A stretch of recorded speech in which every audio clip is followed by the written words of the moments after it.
খুব সুন্দর একটা বৃষ্টির দিনের গল্প, বৃষ্টির দিনের সুন্দর একটা দিন নিয়ে হাজির হয়েছি। আপনাদের সাথে শেয়ার করব একটা বৃষ্টির দিনের সকাল থেকে দুপুর পর্যন্ত কিভাবে আমি কাটিয়েছি। আসসালামু আলাইকুম everyone, welcome back to my channel beauty blogger Farhana channel থেকে আপনাদের সবাইকে স্বাগত জানাই।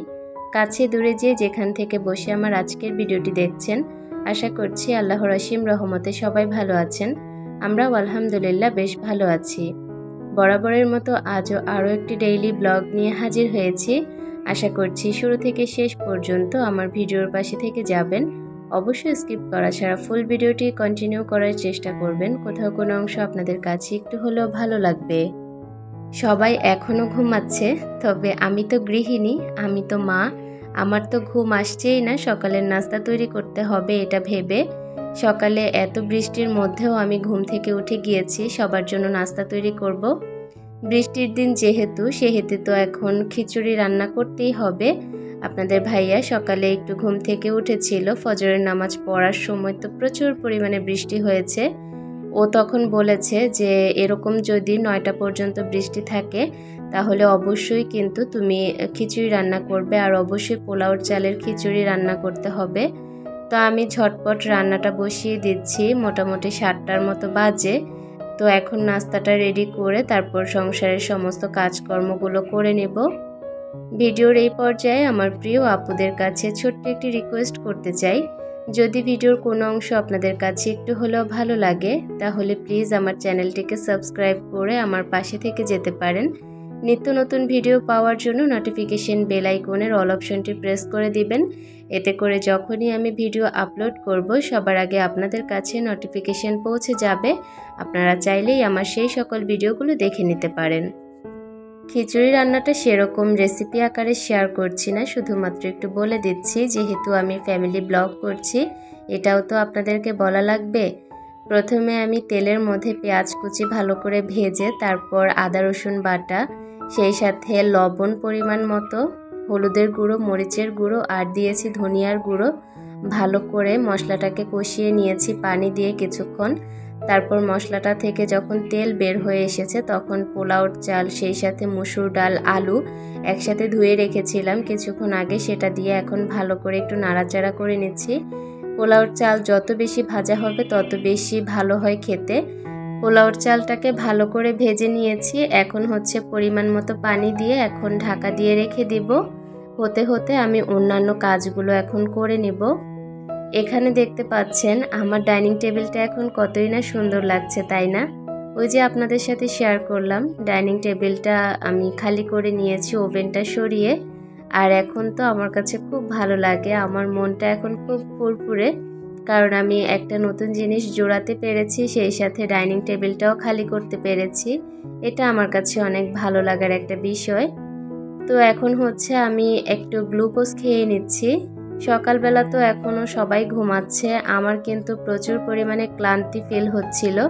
তো আমি ভাবছি যে একটু গ্লুকোজটা খেলে হয়তো বা ভালো লাগবে। যদি স্যালাইন থাকতো বাসায় আমি সকালবেলা একটু স্যালাইনটা খেয়ে নিতাম। কয়েকদিন আগে তো আমি প্রচুর পরিমাণে অসুস্থ ছিলাম, আপনারা সবাই জানেন। আলহামদুলিল্লাহ এখন মোটামুটি ভালো আছি। তো যখন অসুস্থ ছিলাম তখন শুধুমাত্র ক্লান্তি, দুর্বলতা এগুলোই ছিল আমার মধ্যে একটু বেশি। এ কারণে আমি প্রচুর পরিমাণে স্যালাইন, গ্লুকোজ, ডিম, দুধ এগুলো খেতাম, ভিটামিন জাতীয় খাবারটা বেশি খাওয়ার চেষ্টা করতাম। তো এখন যেহেতু ক্লান্তির বোধটা একটু কম, তাই এখন আর সেরকমভাবে খাওয়া হয় না। তবে আজকে সকালে ঘুম থেকে ওঠার পর থেকে শরীরটা একটু ক্লান্ত ক্লান্ত লাগছে, তো এ কারণে আমি রান্নার মাঝখানে একটু গ্লুকোজটা খেয়ে নিয়েছি। খাওয়ার পর এখন কিচেনে এসে তারপর খিচুড়িটাকে এখন দেখলাম পুরোপুরিভাবে হয়ে গিয়েছে। 3টা ডিম সেদ্ধ করে রেখেছি, সেগুলোকে ছিলে এখন হচ্ছে খিচুড়ির মাঝখানে দিয়ে দিয়েছি, দিয়ে কিছুক্ষণ ঢাকা দিয়ে রেখেছিলাম। তারপর এখন নাস্তাটা করে নেব। আমি এখন শুধুমাত্র নাস্তা একাই করব, আপনাদের ভাইয়া আরও কিছুক্ষণ ঘুমাবে বলল, তো সে ঘুম থেকে ওঠার পরই হচ্ছে সে খাবে। তবে আমার ওই যে বললাম আজকে একটু ক্লান্তি বোধ লাগছে, আজকে ওর জন্য অপেক্ষা করতেই পারবো না। সকালে এখন আমি একা একাই নাস্তাটা সেরে নেব। ওরা এখনও শুয়ে আছে, তবে আমার ছোট পরি আর বড় মেয়েটা ঘুম থেকে উঠে টিভির রুমে টিভি দেখছে। তো ওদেরকে কিছুক্ষণ পর খাওয়াবো। ওদেরকে জিজ্ঞেস করেছি তোমরা খাবে কিনা, তবে ওরা এখন খাবে না বলল। আর আপনাদের ভাইয়া তো এখনো শুয়ে আছে। তো তারা উঠলে একসাথেই তাদেরকে নাস্তা দিব। আর এখন আমি নাস্তাটা করে নিচ্ছি। একটু আমের আচার, সেই সাথে একটা সেদ্ধ ডিম। আর এই খিচুড়িটা খেতে অনেক বেশি ভালো লেগেছে আমার কাছে। আর পোলাওর চালের খিচুড়ি দেখতে পেয়েছেন কতটা ঝরঝরে হয়েছে। পানির পরিমাণটা একটু যদি বুঝে শুনে দেয়া যায় তাহলে কিন্তু পোলাওর চালের যে কোনো খাবার খুব মজা হয় খেতে। তো এখন প্লেট আর একটা গ্লাস হয়েছে, সেগুলোকে ধুয়ে জায়গা মতো রেখে দিব। আমার টেবিলটা এখন খালি দেখতে আপনাদের কাছে কেমন লাগছে আমাকে ছোট্ট একটি কমেন্ট করে জানাতে ভুলবেন না। জানতে পারলে আমার কাছে খুব ভালো লাগবে। অনেক প্রয়োজন, অনেক শখ আর সাধ্যের মধ্যে আমার এই বাসাটা আমি করতে পেরেছি আলহামদুলিল্লাহ।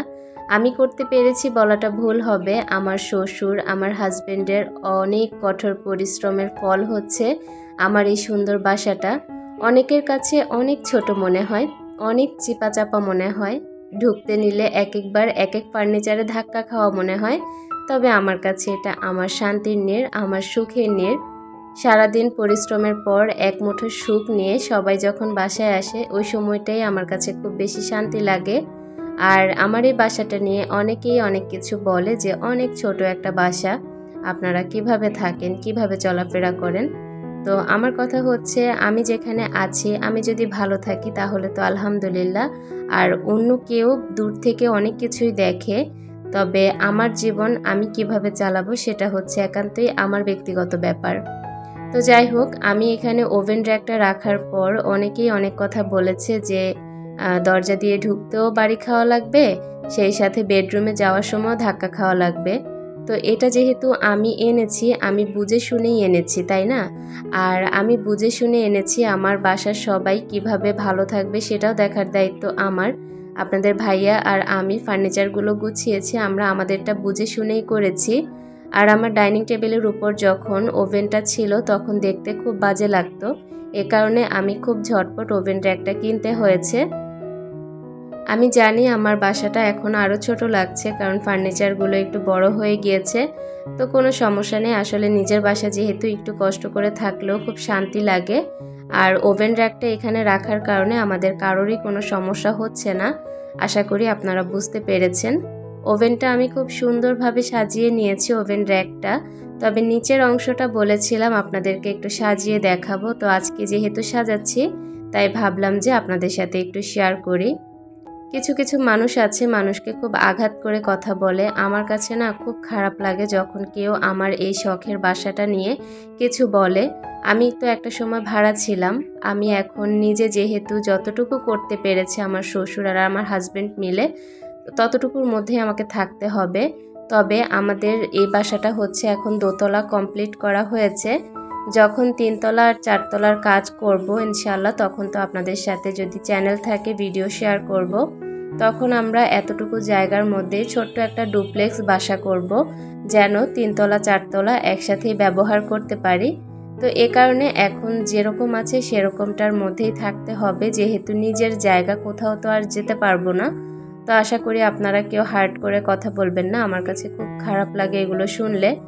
আর একটা শখ করে জিনিস বানালে বা জোড়ালে কেউ যদি খুব সুন্দর একটা কমেন্ট করে তাহলে খুব ভালো লাগে। আর যে কেউ যদি খোঁচা মেরে একটা কথা বলে তখন খুব কষ্ট লাগে যে হয়তো বা আমার এই জিনিসটা দেখতে সেরকম সুন্দর না, বা আমার এই জিনিসটা দেখতে হয়তো বা ভালো লাগছে না, তাই হয়তো বা এই কথাগুলো বলছে। তো প্লিজ সবাই ক্ষমা সুন্দর দৃষ্টিতে আমার কথাগুলো নেবেন। খুব কষ্ট লেগেছে বলে কিছু কথা আপনাদের সাথে শেয়ার করেছি, আশা করি কেউ খারাপভাবে নেবেন না। ওভেন তাকের ঠিক নিচের অংশ দুইটাতে আমি আমার মেয়ের পড়ার কিছু বই খাতা, সেই সাথে স্কুলের ব্যাগটা রেখেছি, কারণ আমার মেয়ের জন্য একটা টেবিল কিনতে পারবো না, কারণ বাসার স্পেসটা অনেক ছোট। আর এ কারণে আমার প্রত্যেকটা জায়গার মধ্যে ফার্নিচার দেয়া আছে, প্রত্যেকটা দেয়ালে কোনো একটা দেয়াল খালি নেই যে ওর জন্য একটা ছোট্ট টেবিল আমি বসাবো। তবে হয়তো বা কোনো এক সময় এই আশাটাও পূরণ হবে, তখন ইনশাআল্লাহ ওর জন্য একটা ছোট্ট টেবিল আমি বানাবো। তো এটা আমার মাথায় আছে, যদি কোনো এক সাইডে আমি একটু জায়গা বের করতে পারি তাহলে অবশ্যই ওর জন্য একটা টেবিল বানাবো। এখন যেহেতু নেই এ কারণে ওভেন তাকের একদম নিচের অংশতে ওকে জায়গা করে দিয়েছি। এখানেও সুন্দরভাবে সব কিছু রাখার কাজগুলো করতে পারবে, বই খাতাগুলো। আমি ইনশাআল্লাহ কালকের ভিডিওতে আরেকটা ফার্নিচার আপনাদের সাথে শেয়ার করব। আপনাদেরকে না বলে আমি খুব সুন্দর একটা ফার্নিচার আবারও বানিয়ে কিনে এনেছি, তো সেটাই আপনাদের সাথে শেয়ার করব। ইনশাআল্লাহ কালকের ভিডিও দেখার অপেক্ষায় থাকবেন সবাই। ফার্নিচার যেহেতু কেনা শুরু করেছি তাই ভাবলাম একসাথেই কিনে ফেলি, তাহলে দেখতে ভালো লাগবে। আর পুরাতন সব কিছুই আমি একটু চেঞ্জ করার চেষ্টা করেছি। ইনশাআল্লাহ কেনাকাটা এখন শেষ পর্যায়ে, আপনাদের সাথে কালকের ভিডিওতে শেয়ার করব কি কিনেছি। তো এখানে হচ্ছে আমি বেডরুমটাকে একটু গুছিয়ে নিচ্ছিলাম। বেডরুম গুছানোর আগে আমার বড় মেয়েটা বলল ওর ক্ষুধা লেগেছে, এ কারণে কাঁঠাল ভেঙে ওকে দিয়েছি, আমি নিজেও খেয়েছি। এগুলো ছিল আমাদের গ্রামের বাড়ির কাঁঠাল। আমার শ্বশুর শাশুড়ি গ্রামে যাওয়ার পর আমাদের জন্য কাঁঠাল পাঠিয়েছে অনেকগুলো, তো সেগুলো খাওয়া হচ্ছে ভালোই। আপনারা আমার ভিডিওতে অনেক বেশি পরিমাণে মাছি দেখতে পাচ্ছেন। আমার বাসায় যেহেতু কাঁঠাল আছে এ কারণে সম্ভবত প্রচুর পরিমাণে মাছি আসছে, তো এই কারণে আমার একটু বিরক্তি বোধ হচ্ছে, কারণ মাছি জিনিসটা আমার সারাক্ষণ একদমই বিরক্তি লাগে। তো মাছিটা এখন আমার বাসায় প্রচুর পরিমাণে আছে, তো দেখি আপনাদের ভাইয়া বলেছে কয়েল জ্বালিয়ে দিলে মাছিটা চলে যাবে। তো আমি একটু পর ঘর গুছানোর পর রান্নাবান্না শেষ করে তারপর কয়েল জ্বালিয়ে দেব যেন মাছিগুলো চলে যায়। তো এখন কাজে ফেরা যাক। আমি বেডরুমটাকে ভালো করে একটু গুছিয়ে নিচ্ছি, সব কিছু ভালো করে একটু মুছে নিচ্ছি। চুড়ির তাকটা যেহেতু খোলামেলা থাকে এ কারণে চুড়িগুলোতে প্রতিদিন ভালোই ধুলাবালি জন্মায়, তো সেগুলোকে আমি চেষ্টা করি প্রতিদিন মুছে দেওয়ার জন্য। আজকের ওয়েদারটা যেহেতু একদমই মেঘলা ওয়েদার, বাহিরে ভালোই বৃষ্টি হচ্ছে, এ কারণে কিন্তু পুরোটা বাসা খুব অন্ধকার লাগছে, আর ভিডিওতেও খুব অন্ধকার লাগছে সব কিছু। তো যাই হোক, সকালবেলা তো আপনাদের সাথে সেরকম সব কিছু আর শেয়ার করতে পারছি না, যতটুকু পারছি ততটুকুই শেয়ার করছি।